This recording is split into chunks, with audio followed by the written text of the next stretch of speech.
Tap చేయి గట్టిగా ఇలా అటు అటు తిరుగు ఇలా నమస్కరించు.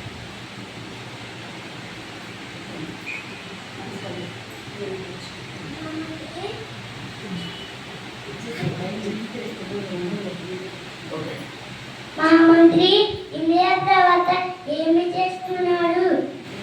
ఏం చేస్తున్నారు?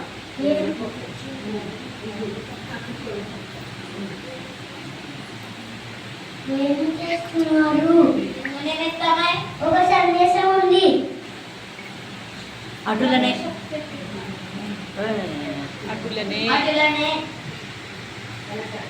వెనక్కి వచ్చి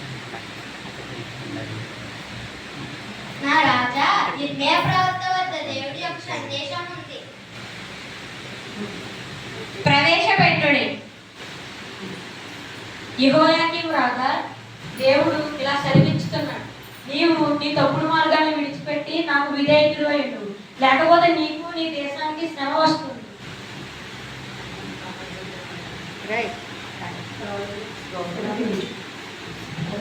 దేవుని సందేశం.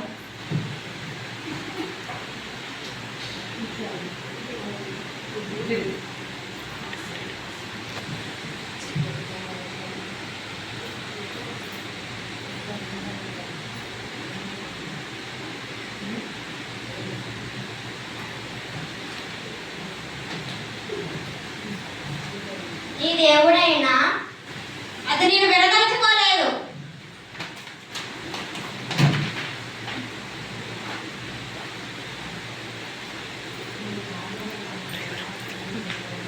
నాకు నీ మాట నాకు ఏమాత్రం విలువైనది కాదు.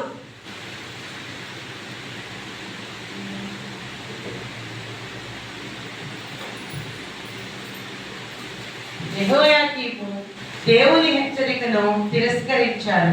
అతడు విధేయతకు బదులుగా గర్వాన్ని ఎంచుకున్నాడు. బబులోను నుండి దేవుని తీర్పు రానే వచ్చింది.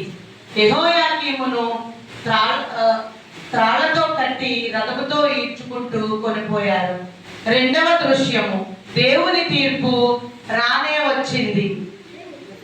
దేవుని తీర్పు రానే వచ్చింది.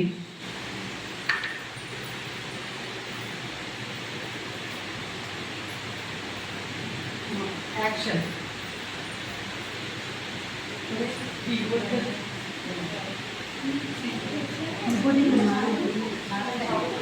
భయపడే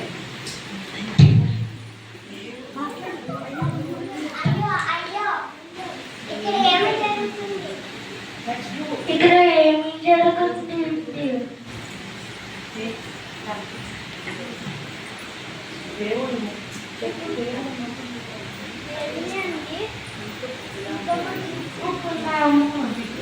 అడ్డు చాటునే దేవుడు మనల్ని హెచ్చరించాడు, కానీ మనం ఆయన మాటల్ని వినలేదు. అయినప్పటికీ మనం ఆయనని నమ్మితే మన పట్ల నిరీక్షణ వేచి ఉంది.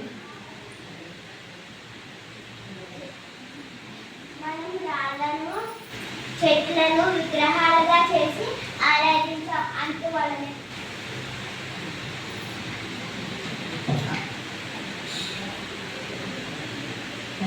యెహోయాకీను కూడా అదే విధంగా ఏడవబడ్డాడు.